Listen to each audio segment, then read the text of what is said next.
Alô, bom dia, você está no canal Professor Belém nesta terça-feira, dia 22/2/2022. Sejam todos bem-vindos. E o que muita gente temia aconteceu. Antes quero mandar um abraço para a cidade de Teófilo Otoni, em Minas Gerais. Tenho muitos amigos lá que me pedem: professor, manda um abraço para Teófilo Otoni. Então tá aí meu abraço para meus amigos mineiros de Teófilo Otoni. Então, o que muita gente temia aconteceu.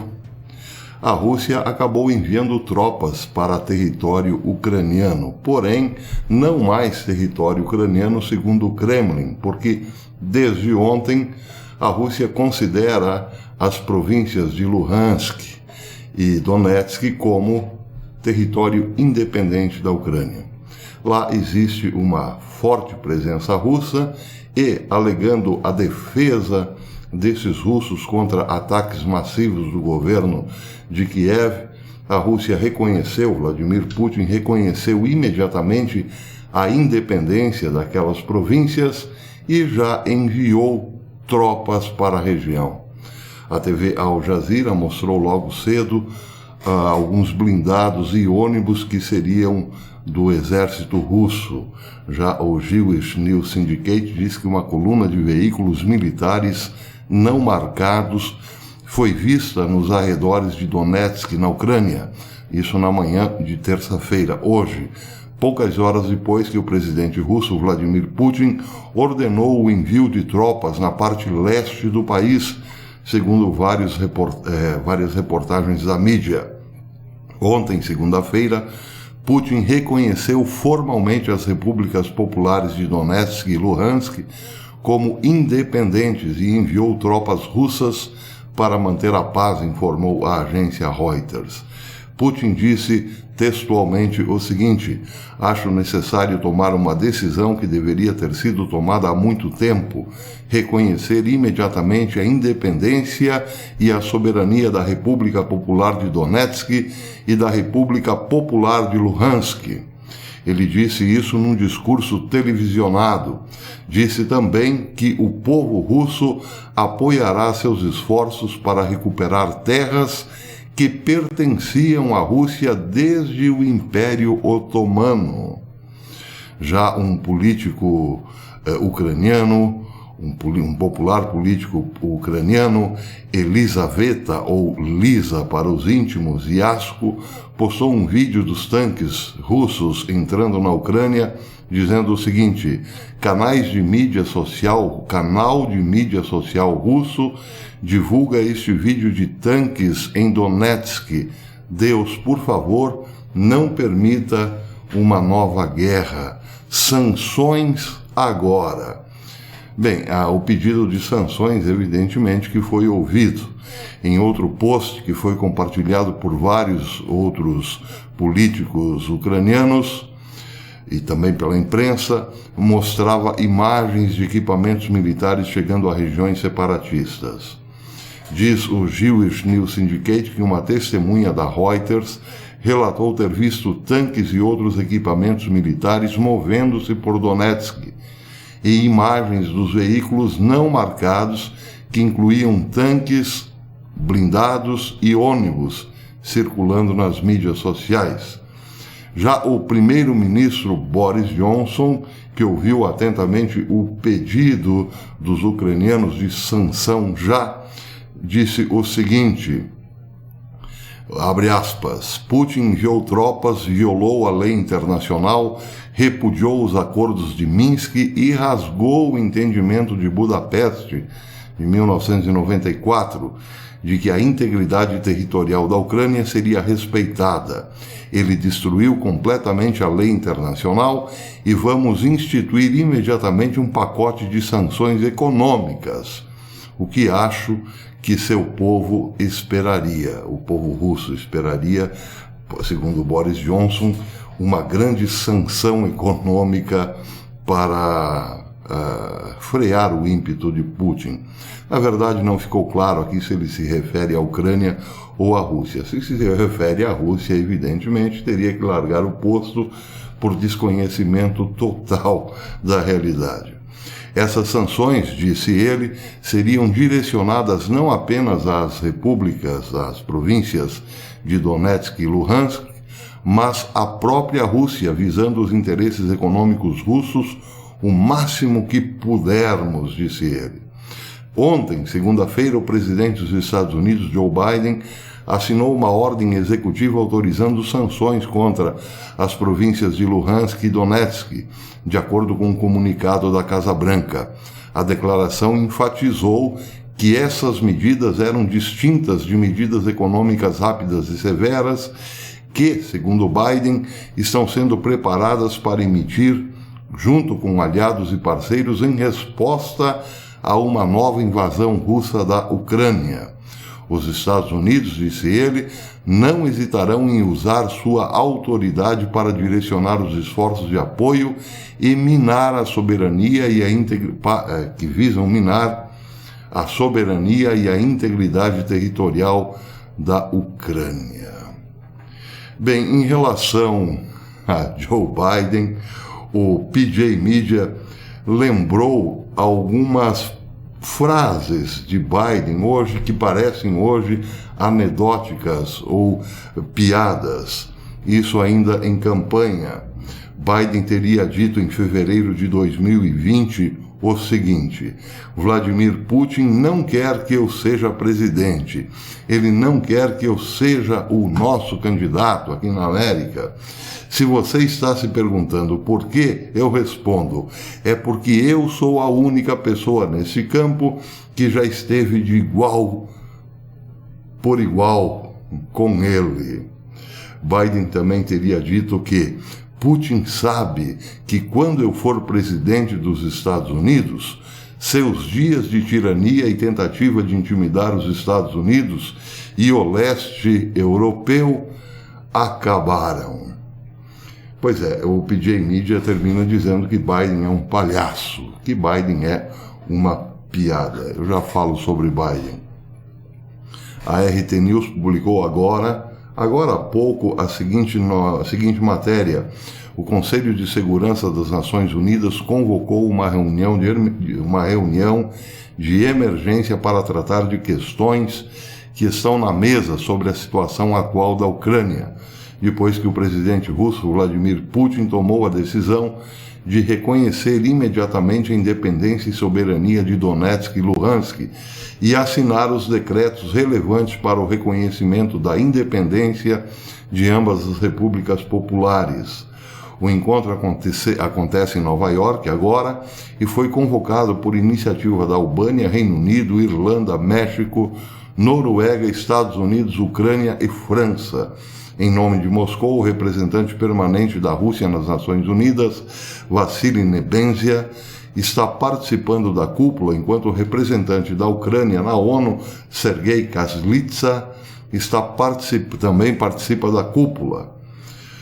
Nebenzia disse aos representantes da ONU que Kiev fez todo o possível para sabotar e destruir os acordos de Minsk. Nessa ordem, declarou que o principal fator foi a recusa das autoridades ucranianas de manter um diálogo direto com as repúblicas populares de Donetsk e Luhansk. O diplomata russo enfatizou em suas observações que hoje a questão predominante é focar em como evitar a guerra e forçar a Ucrânia a parar os bombardeios e provocações contra o povo de Donetsk e Luhansk, permitir um novo banho de sangue em Donbass, na região de Donbass, que comporta essas duas províncias, disse ele, é algo que não pretendemos fazer. Ele acrescentou também que Moscou continua aberta à diplomacia, a uma solução diplomática do conflito. Da mesma forma, ressaltou que, de acordo com o que já foi assinado hoje e com base no pedido das repúblicas, as funções de manutenção da paz em seu território serão desempenhadas pelas Forças Armadas da Federação Russa, justificando, portanto, que a Rússia está enviando tropas, sim, à região e equipamentos pesados, como tanques, para defender ou para manter a paz na região, impedindo que Kiev ataque os rebeldes. Bem, essa é a situação de momento, então, recapitulando. O presidente Vladimir Putin reconheceu a autonomia das duas províncias de Donbás, Luhansk e Donetsk, e logo em seguida enviou tropas, tanques, blindados e ônibus, claro, conduzindo as tropas para a região. Bem, para entendermos essa situação, basta criarmos aqui um exemplo, claro, fictício, mas imaginem que a Argentina, os argentinos tivessem ocupado já há muito tempo os estados do Rio Grande do Sul e Santa Catarina, por exemplo. E agora esses dois estados brigassem com a federação para se separarem do Brasil. Então, claro, Brasília mandaria tropas para essa região para atacar ou dissuadir os separatistas. Ato contínuo, o governo argentino, reconhecendo a independência do Rio Grande do Sul e Santa Catarina, faria o mesmo. Mandaria tropas para esses dois estados para salvaguardar o direito a esses dois estados desligarem-se da União. Bem, isso poderia acontecer no norte, por exemplo, em relação à Venezuela.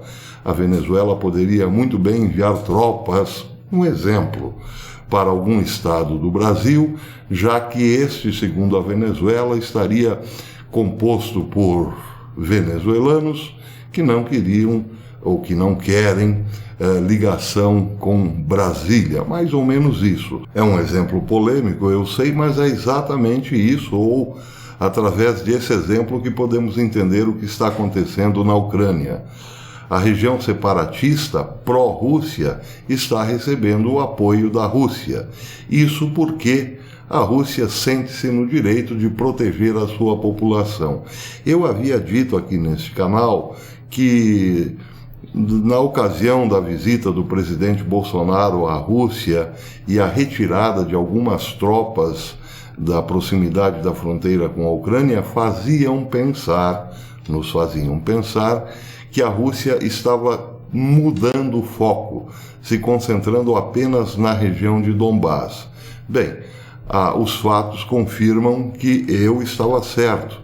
Vladimir Putin deixou de cercar a Ucrânia como um todo para concentrar-se apenas numa parte do conflito, ou seja, naquela onde separatistas lutam contra o governo de Kiev por sua auto-independência. Pois bem, Vladimir Putin, que não é bobo nem nada, não caiu na armadilha de invadir a Ucrânia, mas, por outro lado, reconhecendo duas repúblicas separatistas dentro da Ucrânia, tornou quase que possível, com um passe de mágica, enviar as suas tropas para dentro do território ucraniano, sem que isso configure uma invasão à Ucrânia. Ele agora não está invadindo a Ucrânia, está entrando em dois territórios que querem proteção contra a agressão de Kiev. Foi uma jogada de enxadrista, claro. Biden estava, sim, fazendo de tudo para que a Rússia invadisse a Ucrânia. Ele nunca tentou dissuadi-la, mandou sempre alguns poucos soldados, poucas tropas para a região, nem mesmo para a Ucrânia, mas para próximo, como Polônia, por exemplo, e deixou que a OTAN continuasse a sua política de agressão. A OTAN é uma organização de defesa, é um tratado praticamente entre várias nações para proteger a Europa de possíveis invasões. Só que a OTAN perdeu esse papel há muito tempo. Há muito tempo que a OTAN vem se tornando um organismo de expansão, de expansionismo, ou seja, de ataque. Não é mais uma organização de defesa. Isso a própria Rússia pôde confirmar através dos anos. Desde os anos 90, a OTAN vem se expandindo para o leste europeu. Ela havia prometido para a antiga União Soviética e depois para a Rússia, que jamais faria isso, seria sempre um muro de contenção e não de agressão. Não obstante, está chegando exatamente na fronteira da Rússia. Se a OTAN conseguir colocar a Ucrânia dentro da organização, pois bem, a OTAN já estaria praticamente ali, no calcanhar da Rússia. E é tudo que Vladimir Putin não queria.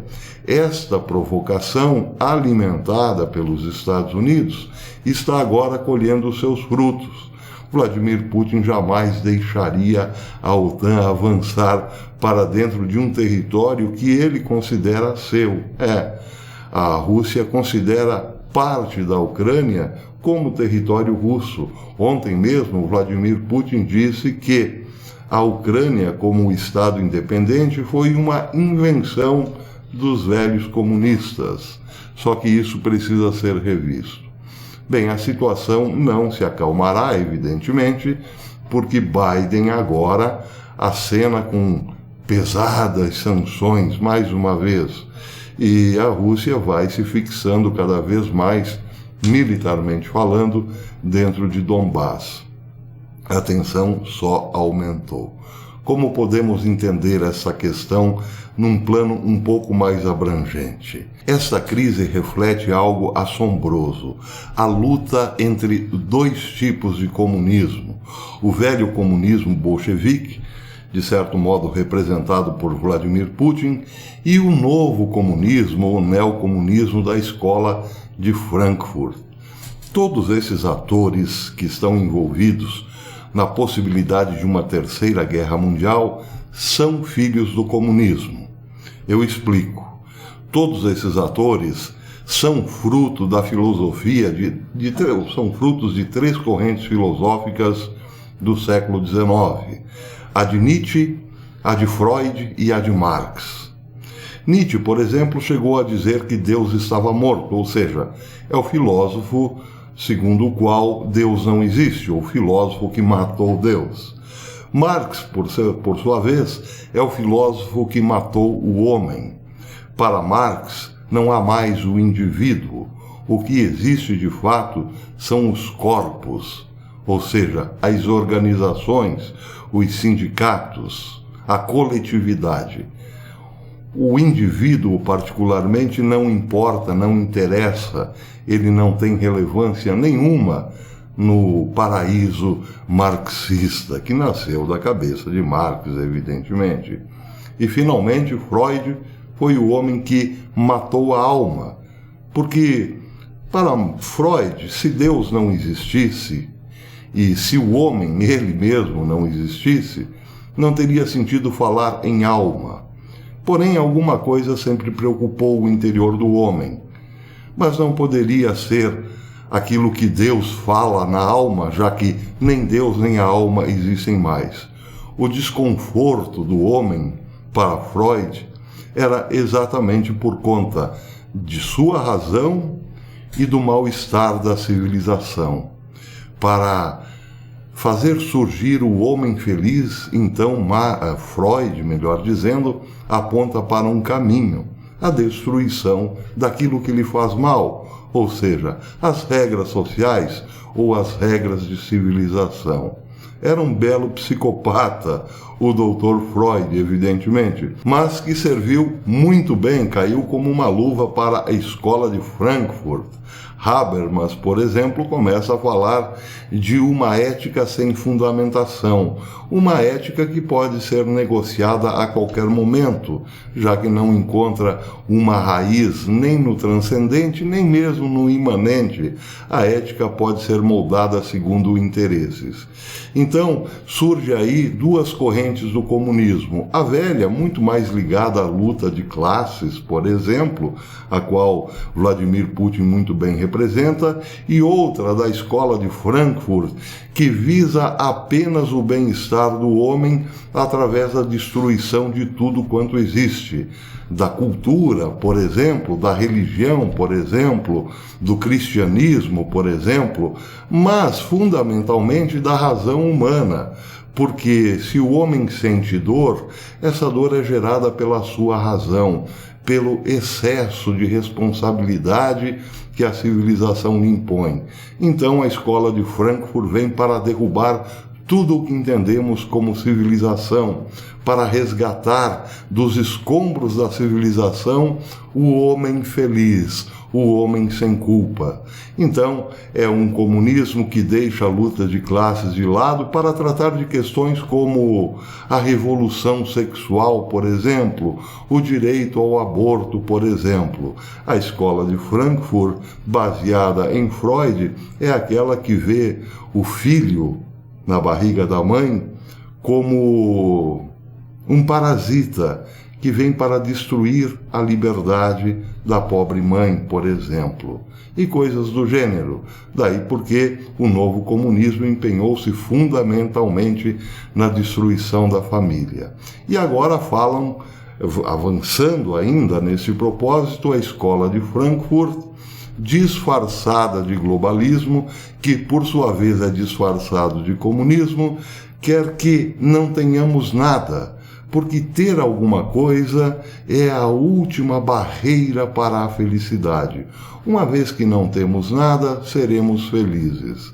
Então, tudo que existe deixará de ser do indivíduo e passará a uma entidade abstrata como o Estado, por exemplo. Se não temos nada, nem dívidas, nem lucros, nem nada, seremos muito felizes.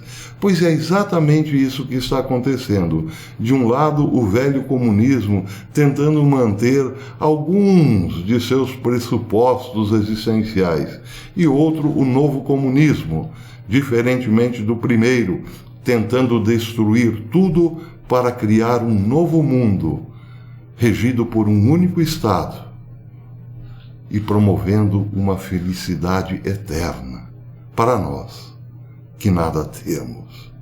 Pois estamos, então, historicamente assistindo uma guerra improvável. A guerra de duas cabeças de um único monstro. Quem diria que viveríamos para ver tudo isso, não é mesmo? Deus tenha piedade de nós. Até depois.